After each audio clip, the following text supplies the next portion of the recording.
Hi, I'm Jordan. I am the host of the Transformational Conversations podcast, and today I'm here with Klaudia, who is a longevity journalist and a contributor to Muscle and Fitness magazine and Jet Set magazine, and I'm grateful to have you here today, Klaudia. Thank you so much, Jordan, for having me. It's so great to be here. Yeah, it's awesome to have you. And today we're going to talk a little bit about the nervous system. All of us are facing some point of stress at any point in any given day, and it's actually leading to longevity issues, the length of our life, the challenges with everything we're facing is tied to stress. So, Klaudia, what is our nervous system and why is it dysregulated? Well, because we're living in a world where everything is working against us. And we're trying to swim upstream in a river every single day, every single time that we wake up in the morning. I absolutely love that. And I'd love to dive a little bit back into your history because I feel like we learn more when we understand the person who's giving us the information. So I'd love to learn about your health history and how it contributed to you becoming the person you are today. How much time do we have? I'm just kidding. It was interesting. So I grew up in Europe. So for me, moving to the States was a massive change in lifestyle and environment. And I thought it was not going to have a massive impact in my health. I mean, I was 19 when I moved from Hungary to the US. And little did I know, I was eating the same things. I was doing the same things. I was always active. I just went downhill in my health in many different ways. My hormones, my gut health, my weight have just extremely changed to a point where I would spend 9 months in the US in college, gain 15, 20 pounds, and go back to Europe for 3 months during the summer and lose all of that and then some without even trying. And that kept really bugging me. I'm like, how can I acquire so much inflammation, so much extra BS on my body within 9 months and then lose it third of that time. Yeah. So over time, as I had, I want to live in the States, but my body doesn't seem to like it very much. So I started to become a bit of a health detective myself and really start to understand what's in the food, what's on the label, what's on the back label as opposed to what's on the front label. And a lot of us get so hooked on these buzzwords that nowadays are just super hot and sexy, the gluten-free, the vegan, all the things that are just supposed to be good for you. But then when we turn the labels around, things are a little different of a story. So having gone into journalism and becoming an investigative person, I just kept asking questions. Yeah. And I kept finding answers that wasn't on the front side of what we are exposed to. Absolutely. Yeah, I think that you're talking about stress. Like stress can be mental, physical, emotional, but it can come from our food too. Our food can cause undue stress on our bodies. And I completely understand, they call it the freshman 15 in university. Yeah. But coming to the US, you're basically getting your freshman 15 coming here because of the products that we have on the shelves. Yes. Even looking at the back of a label sometimes doesn't do any good. My wife was telling me recently, Siete and a bunch of other companies were acquired, and the avocado oil they're using in their food is actually just processed oils. It's just seed oils that they can label as avocado oil based on some simple rule. Really so sad. Even checking the back of labels sometimes isn't enough. We had conversations about starting a little farm or a little vegetable garden in the backyard and what that looks like, but you kind of lose trust in the entire system that's not built to support you. So, how do we navigate that as things aren't changing? We're seeing up to 90+% of us aren't metabolically healthy anymore in the US. It's the epidemic that we're facing is our true well-being and nervous system dysregulation. So, maybe we can dive into a little bit more about what that means. What does it truly mean to be dysregulated? So when it comes to your nervous system, obviously, I think your listeners already know we have the sympathetic nervous system. That's the accelerator. That's the fight or flight or freeze, which has been very adaptive over the course of history and in our evolution because we needed that in order to survive. But then we have the other branch, the parasympathetic nervous system, that is the brake that's supposed to restore and help you recharge and digest your food and just really fall back into that homeostatic state. Now, what we are doing nowadays is spending too much time in that accelerator state. We're constantly pushing, we're constantly fighting, fleeing, freezing, and we are on high alert with everything around us. Our brainwave activity is in that constant beta brainwave state that's just outside focus. And I think Joe Dispenza focuses on all of that time where when we're outside focused, we're not aware of what's going on in our internal environment.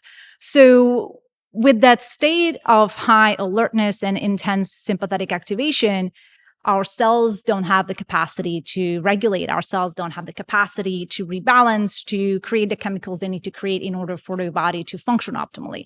And there was a study that was recently published, I believe it was in Nature, and they talked about this new theory of aging, where at the very root of even the 12 hallmarks of aging, which are supposedly the causes of aging, is that dysregulated nervous system, because everything out of balance downstream impacts your telomere shortening. It impacts your intracellular communication. It impacts your DNA and methylation issues. So there's just so much that has to do with, we need to prioritize spending time in that parasympathetic state, and with notifications and pings and emails left and right and constantly wanting our attention, it requires consistent and conscious effort. Otherwise, we are going to become a product of our external environment and not be in control of how we regulate and how we interact with people we love, or just in general, the world around us. Yeah, I think that's beautiful. I absolutely love that. And you talked about Joe Dispenza,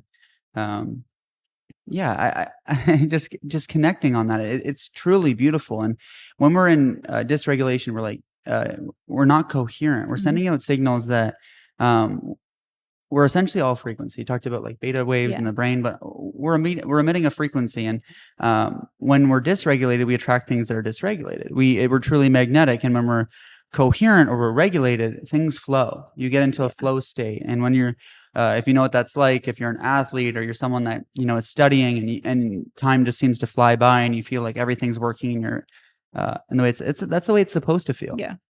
But, the Heart Math Institute calls it like coherence. When it's not coherent, your brain and your heart don't communicate, and it creates like this catastrophe of issues. But like we know it as our nervous system is not communicating, or going in and out of parasympathetic and the sympathetic. It's what causes our heart rate variability.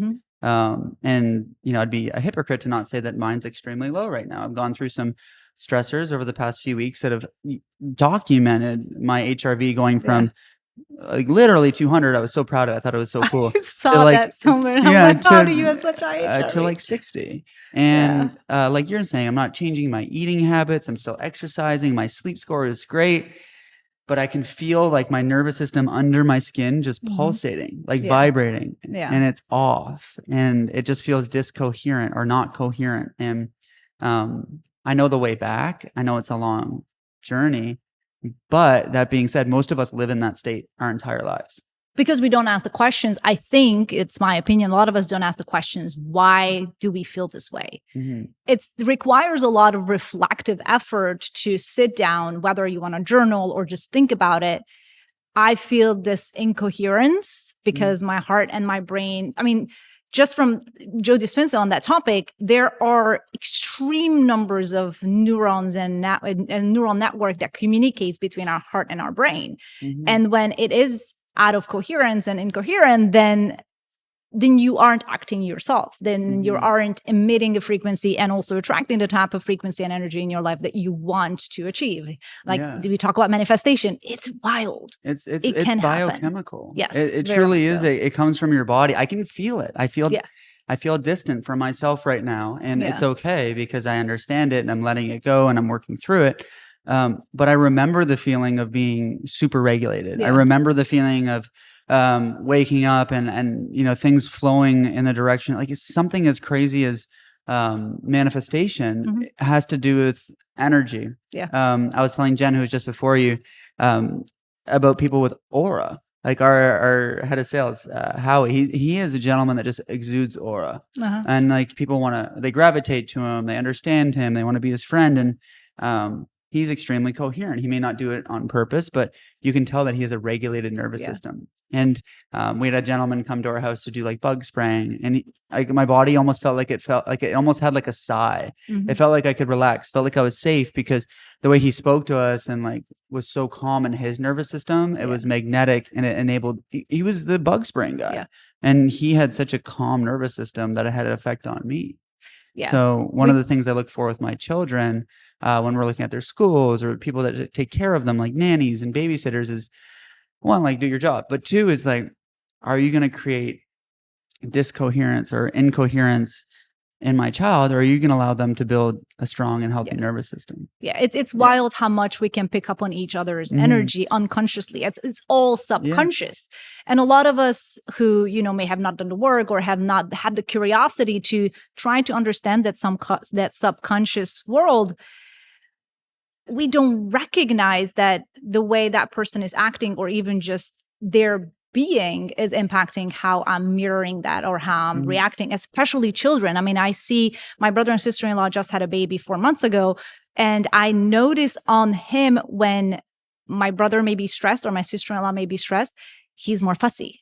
Absolutely. So it's incredible how much our physical body picks up on the other person's energetic state. And that often comes down to the state of our nervous system. Are we vibrating at a higher or lower level? I mean, with stressors, the more coherent you are, your energetic vibration will be higher. Yeah. And that gets picked up through our sort of magnetic and bioenergy that we have. Yeah. Like animals are drawn to one another For sure. Based on the coherent nervous system, based on a regulated nervous system. They're drawn to one another. People are drawn to one another based on the same thing. And I love what you said about your brother's baby and stress. And I completely understand. I put my son to bed every single night. He's 1 year old. And I always make sure I have no phone, nothing on me, absolutely in the moment. Because if I had my phone, even if I'm not checking it in my pocket, that kid's not going to bed. Yeah. Like I find myself falling asleep because he's regulating me. And it's so beautiful, but it's obvious with children. They are not living in the past or the future. They have nothing. Yeah. And they're just being present, and it creates this regulated nervous system that's magnetic. And it's a beautiful moment of present that we adults often forget to appreciate because we ponder in the past and we're afraid of the future. So, and I know you've talked about this, and even in the leadership that you want to have with Hatchpath, it is important to have a regulated nervous system in order to become the leader you want to be. I mean, even your acronym regulate is just so important because I think when it comes to whether it's your parasympathetic or sympathetic nervous system, there is a role. Like we want to be able to balance in between the two and be able to push and pull. I think it's very important. But then if we don't have the adaptive power or have built the resilience to bounce back from the stress that we do have, because it's inevitable. Like we can't live in a bubble. Like we obviously all know that. Like weaken our nervous system. Like we need to enter the sympathy. Like I love learning from the toddlers. Like he'll freak out for 10 minutes and then go back to just being chill. Yeah. It's like he's going in between his he's going into he's regulating. Yep. It's really cool to see. And when they're freaking out, you want to do everything in your power to stop it. Yeah. But it's also creating me feeling dysregulated, and my reactions are poor, and it's creating a cascade of emotions. So learning from my toddler is one of my favorite things to do. That's awesome. And there's a book, or I think it might be a storybook, or it's on his music box, and it says The Lazy Lion. And I somehow stumbled into information on lions after, and lions are truly inherently lazy 90% of the time. They're only acting when they're hunting. But the rest of the time, they call them the lazy lion. And humans need to learn from lions and be lazy. Yeah. We aren't. If we have a moment of peace or a moment of solitude, we feel like we need to fill the void with something. Our phones, starting a new business, whatever it may be, or we're filling a void. And learning from nature or our children is get a void. Like we need it. We need to have space in order to be. Yes, I was listening to a podcast, and a lot of people get very uncomfortable with void. I think they were talking about it. 4 seconds of silence will make people uncomfortable, as little as 4 seconds. So if you want to have a conversation with somebody, or you're trying to listen for somebody's story, if you know that person gets uncomfortable with silence, if you hold silence for 4 seconds, they will continue to tell you more, instead of you having to constantly dig for information. So it's really interesting. And I think with nervous system regulation, there is the aspect of what you can pull into your personal relationship, what you can pull into your professional relationship, because conflict shouldn't have to be a completely dysregulated experience. No. if you come into a conflictive situation with understanding perhaps your triggers and understanding the other person through empathy and compassion, and you're not coming from a malicious intent, and you just want to listen and be heard, I think conflict can be a source of connection. I think so too. That's a really beautiful way to put it. It's like, my wife calls it just things to do.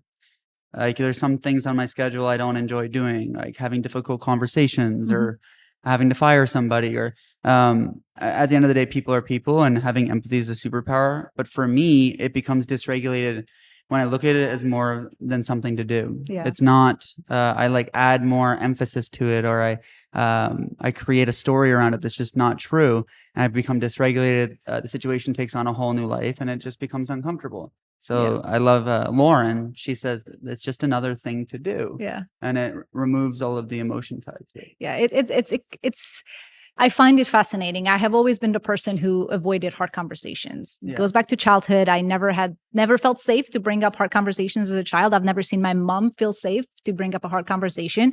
So in my 7-year-old Claudia's mind, hard conversations are not safe to bring up. So I've gone into a lot of my relationships with avoiding hard conversations or trying to find the right moment to have an uncomfortable chat. And then now I've come to a point where I've actively wanted to have the skills to bring up hard conversations. So I'm like, I'm looking forward to it. Yeah. Like my nervous system is ready to speak my mind with compassion, with curiosity, without judgment, and bring up an issue that needs to be discussed. Because I know that I'm not here to hurt you. I'm here to ask questions that perhaps I'm seeing through a different lens. I love that. I love that you said my nervous system is ready. Right. And I think that's the most brilliant thing ever, because most of us are acting from emotion and we don't realize it. I think that's a human nature, is that when we're happy, we make specific decisions, and when we're sad, we make specific decisions, but we should come from like a neutral ground. And when your nervous system is regulated, you can kind of remove the emotional tie to situations and you can act on them. So having a difficult conversation, even the language makes it a little bit of a nervous system aggressive feeling. It's hard. But at the same time, if your nervous system is regulated, if you know the steps that you can take to help and support it, a difficult conversation is just another thing to do. And on the other side of a difficult conversation is something beautiful. So you can see that, you can work towards the end, and you can move through it. One of my favorite books when I was sick is The Obstacle is the Way. Ryan Holiday. The obstacle doesn't have to be defeating. The obstacle can be enjoyable. Like, people don't climb Everest because it's easy. Like it's the most ultimate obstacle. I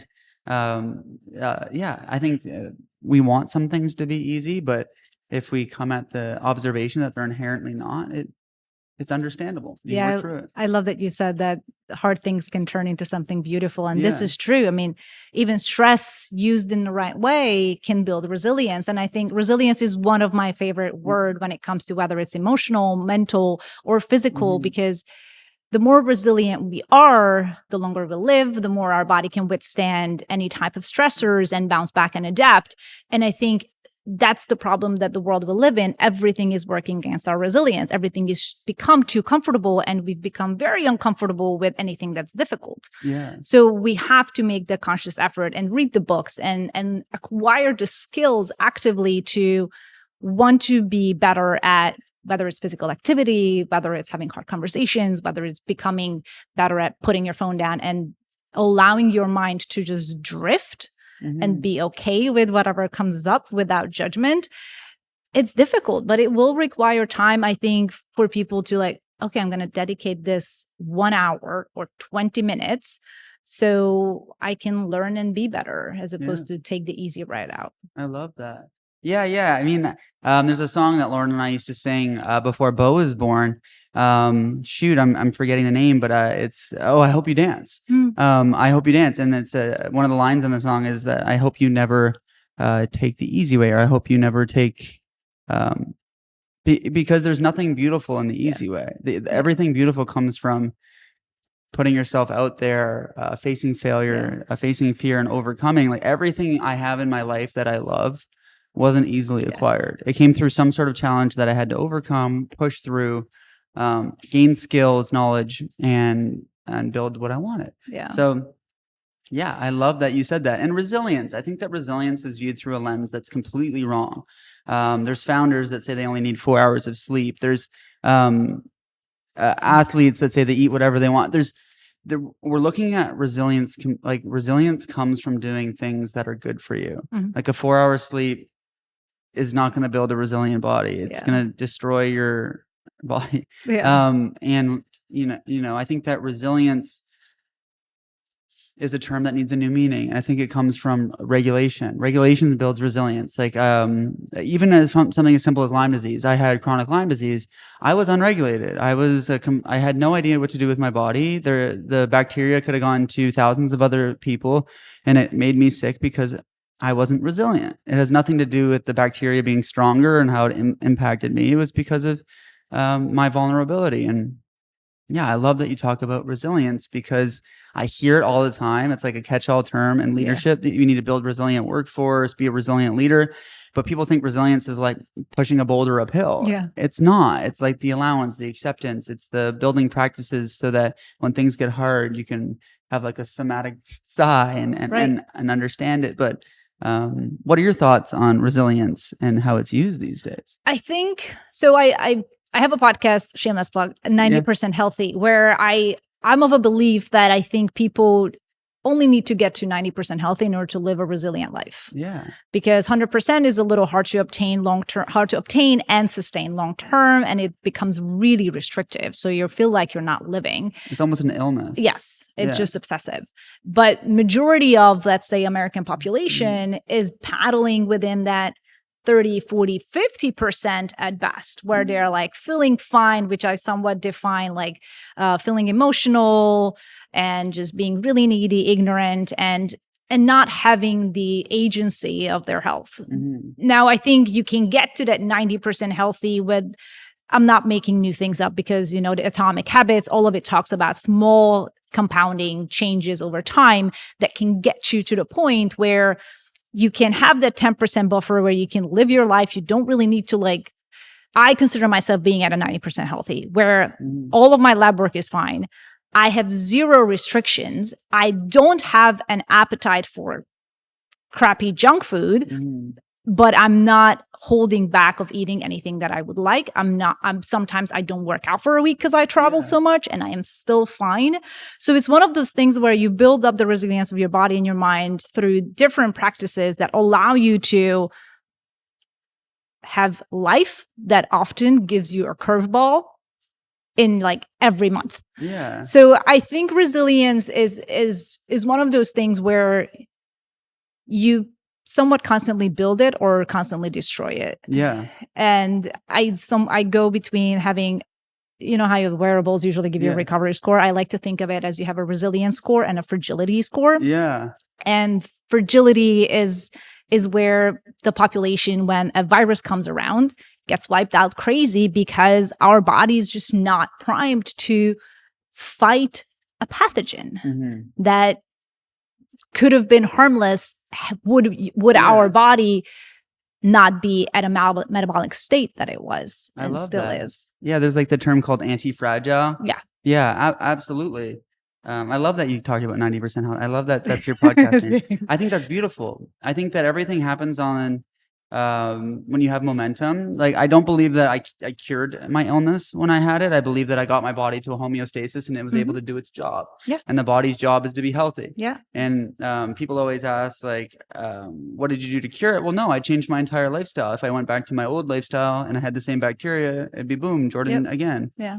So yeah, absolutely. And 90% is serious. I think that's a good goal. It feels great because it's one of those things where I don't walk around with handcuffs and I can't reach for something on the shelf because it's not good for me. And like you mentioned, the avocado oil issue. Yeah. I was so bummed. Yeah. One of those Jackson sweet potato fries was my favorite snack to go to because it's avocado oil. And frankly, I have never felt the bloating that I would feel from a seed oil. So I don't know the ratio of how much seed oils they do put in there. Which it's still really disappointing. I mean, trust in just supplements and products in the US is just terrible. Yeah. It's really sad. Yeah, like Thorne and... oh, God. Yeah. Thorne just got acquired for How many? $3.8 billion. Yeah, it's a difficult thing to wrap your head around. But I love that you looked at resilience through a beautiful lens, which is that you're building a body that can withstand things that it should be able to. So like a pandemic's only a pandemic because we're pretty fragile. We're very fragile. And it can be debilitating to us, but we're never taught how to take care of ourselves. Like I would argue that this is even a low number, but 90% of the food on the shelves is poison. And including alcohol, coffee. I mean, I drink coffee, but caffeine, like there's things that if you're just being logical and you're putting them in your mouth, like, does this hurt me or harm me? Your body should have an innate answer. And we're eating maybe 100% of the time things that hurt us. Yeah. And it's a really easy thing to do. It's like, you just look at the food. Is this hurting me or, helping me or harming me? And it's like, unfortunately, this is not helping me. But honestly, I think a lot of people, to your point, they're not paying attention to our signs, because the body is constantly telling you whatever you're intaking, whether it's food, a person, an interaction with another human, how it's sort of taking it in. Is it causing me to have good and happy feelings, or is it telling me that, hey, I didn't like, am I getting bloating? A lot of people don't realize that I have bloating or my acne, or it's probably from the food I'm eating. I mean, I just, speaking of some type of a disease, I had PCOS, polycystic ovarian syndrome, which is like 1 in 10 women now deal with. And I had 6 cysts in both of my ovaries. It is one of those things where a lot of women with hormonal issues, and I had sort of been diagnosed after having moved to the States. I'm like, oh, great. This is going to be fantastic. So, and my gynecologist would be like, well, we'll just keep you on birth control. It's going to be great. And then you're just going to live with it. And I'm like, no, I won't. And then I started that was the time I got into fasting. That was the time I got into high intensity interval training. And now we know that PCOS, and now they're called it PCOM, which has become something that's more metabolic as opposed to hormonal. So what I needed to solve is the insulin resistance that American diet has caused me to develop that time. I was in my early 20s. And once I have fixed that, all of the 12 cysts in my ovaries, so 6 and 6, were gone within 6 months. Wow. I didn't have to do anything. And I stopped having any of the symptoms that people, and that's why I kept yo-yo dieting and yo-yo gaining weight and losing weight, because my metabolic health was just not great. I was on the trajectory of a standard American person who would have extremely bad metabolic health because of the way I sort of assimilated into the American diet. Yeah. I love that you talk about metabolic health too. We just had Dylan Winters, who's the director of business for Oval, which is a metabolic health company, on. And he explained to me food as fuel. And like most of us in America are eating like carbohydrates, but like not very good ones. And it's like, if we have a fire, we're throwing paper on it. Yeah. It's burning really fast, but it's not adding any value to the fire. But what we do need is food that can fuel us. So like fats, or when we're burning fat, like when we're in a metabolic capacity, like zone 1 or zone 2, we're burning fat, and that's like throwing another log on the fire. Yeah. But when, unfortunately, that in America, we are so metabolically unhealthy that getting out of a chair for some people is in like zone 3, zone 4. Yeah. And they're burning carbohydrates, which makes them crave carbohydrates, which creates it as their only energy source, which, destroys their whole nervous system. Yeah. So metabolic well-being will be, if it's not already, the number 1 topic of conversation. There's no way to supplement it. It has everything to do with lifestyle. Sure, you could supplement it, but you need to change the way you're living in order to address your metabolism. Your metabolism is essentially your engine. Yes. If you're addressing your vehicle and it's a normal gas burning car and you're pouring diesel in it, imagine you're doing the same thing to your metabolic engine. Your body is craving carbohydrates because that's the fuel source it's running on, but it truly needs to be running on fat. And anyways, or at least have the capacity to switch between the two. And I think that's what very high intensity interval training for me and fasted workouts really helped my body to start to tap into those fat storages and be able to burn that ketones for fuel as opposed to glucose. And I think GLP-1s will be helping people. I mean, it is helping the metabolic problem that this country has, but I worry seeing what happens with it long term and the fragility that we're going to see with bone density loss and just the detrimental effect of people still not having enough protein and still not potentially exercising and gaining lean mass. But I do think that one of the things that, since we talked a little bit about data, I would love to see every American, at least for a period of time, wear a continuous glucose monitor and just to see how their body behaves when they eat, or even just what their lifestyle causes. Because I notice even when I wear CGM, it's very interesting to see how certain foods that might spike your blood sugar might do nothing for mine. So that's why the individualized approach is just so important in how we, and when blood sugar is high, you also could have high cortisol. So then it becomes a stress event. And we can throw another thing in the fire where with women's hormones, if your cortisol is too high, the second half of your cycle, your progesterone will not be able to raise. So your sleep is off. And when your sleep is off, you're not regulating. It's just such a massive cascade and so multifactorial that it can feel overwhelming. Like, I'm not minimizing the effect of how overwhelming it can be. Yes, absolutely. Like, we don't know how easy it is for us as men to just have a daily cycle of testosterone is great. like a normal a normalized testosterone hormonal well-being every single day, whereas women going through cycles, but also it not being the highest when you wake up in the morning is extremely difficult. So yes, I just did a quick plug for me here. I just did a speech on sleep for Tiger 21. I did a keynote speech, and I said that sleep was downstream of the nervous system, that the whole speech was supposed to be about how to get to sleep. And I was like, I don't want to talk about sleep. So I think it's not the problem. It's it's a symptom. And in our sleep, we really only do 4 things. We regulate our hormones, our emotions.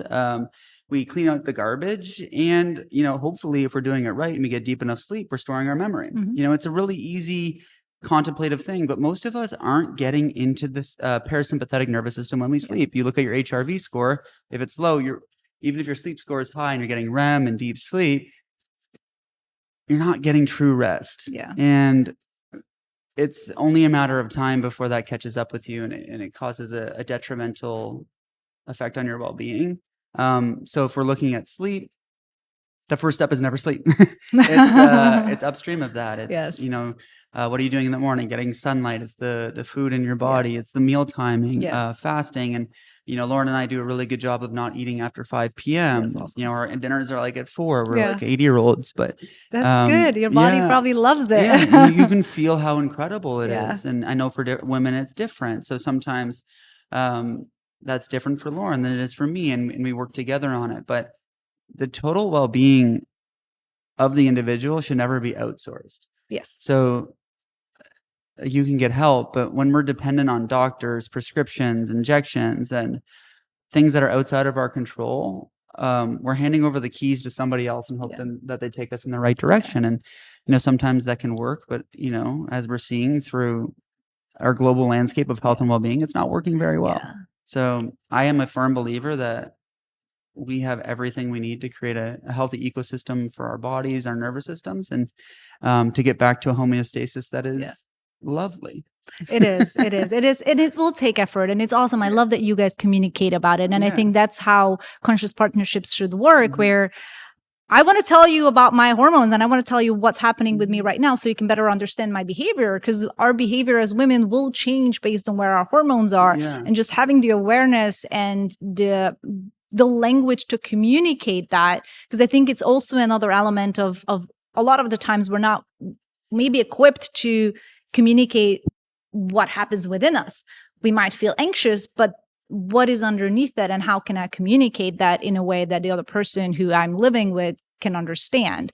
So I find it very, very fascinating how these play together. And also with the sleep, we spend way too much time in that limbic brain, and a lot of the things around us are just giving us not only the dopamine hits, but it's also giving us the environment to operate out of our sort of ancestral brain, where we're just excited for the next reward.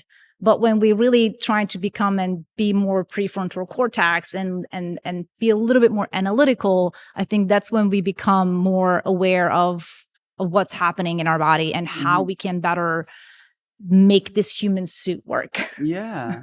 Yeah, absolutely. Becoming in tune with our bodies is the ultimate goal. Yes. I feel like my illness taught me that very well. I had to go through something traumatic to understand my body, but it doesn't have to get there. It doesn't have to Yes. get dark. It doesn't have to be the absolute rock bottom, as I explained it to myself. You can start today with simple practices. I think one of my favorite things is like an audible sigh. Like the vagus nerve is so important. Yes. And it may seem awkward or funny, but my son's like 3 and 1. That's their ages. They both love to hum. So we do like vagal toning together before bed, and we just go hum. Yes. And like you can literally feel your body resonating and going into a different state. So there's simple tricks and tools we can do that work almost immediately. Yeah. And then there's others that take months or years. It's a it's a commitment. It's a commitment. You're gonna live that long. You might as well commit to it. No, I totally agree. And I love that. Like I love when people start talking about vagus nerve, because it was one of the things that I have sort of discovered within the past 3 years. And it just fascinated me how connected it is to our entire body, from like the brainstem all the way down, and how much when we stimulate it and upregulate it, it can really calm us. Like I very frequently, I fall asleep. Not fall asleep, but before I go to sleep, I do a little vagus nerve stimulation. Yeah. So, and it just feels so nice. Do you use a product to do that? I use a device. Like a pulsetto? A pulsetto. That's awesome. I have a Wooger mat, like a full body one that I lay on. That's awesome. Yeah, we have like our house is basically a clinic. There's a point in time where we had a float tank in our basement. That's awesome. But yeah, I love that. Yeah, stimulating the vagus nerve before bed is awesome. We've gotten into a little pattern of watching TV before bed, which has not helped me. But it's nice to have a little break sometimes. Yeah. But yeah, there's things that you can do that are like really easy to stimulate the vagus nerve. Like I was saying, like I hum. But singers have singers have an incredibly regulated nervous system. They're always stimulating their vagus nerve. And I think there's a reason that culturally, like we have chants and songs and hymns, and it was more than the music. It was about regulating, co-regulating as a community and coming together. So it is so true. Yeah. So Klaudia, wrapping things up, is there a way for us to reach you if we would like to, if we're a viewer or somebody in the community that would like to, speak with you or see more of your content? How can we do that? So everything I do is under the sort of brand called Longevity Journalist. So it's on Instagram, Longevity Journalist, longevityjournalist.com website. The podcast is 90% Healthy, which I have to have you on to talk to you about all the things that you've gone through. And of course you can, if you Google me, you'll find my bylines, Muscle and Fitness, Biohack Yourself Media, Jet Set Magazine, Athletic News, a few different platforms. I primarily cover health span, longevity, biohacking, recovery performance, a lot of the things that we talked about, and just talking to experts. So the things that I'm saying, it's not because I'm a doctor, I'm not an expert in this. I have just talked to the people who literally live their life to research all of this. And my role in this sort of world is to be able to communicate it, so the person on the other side of the camera can bring it into their life and make sense of it long term. I love that. Well, thank you so much for being here. We're grateful. Thanks for having me. Absolutely. This was great. This was awesome, Jordan. Thank you.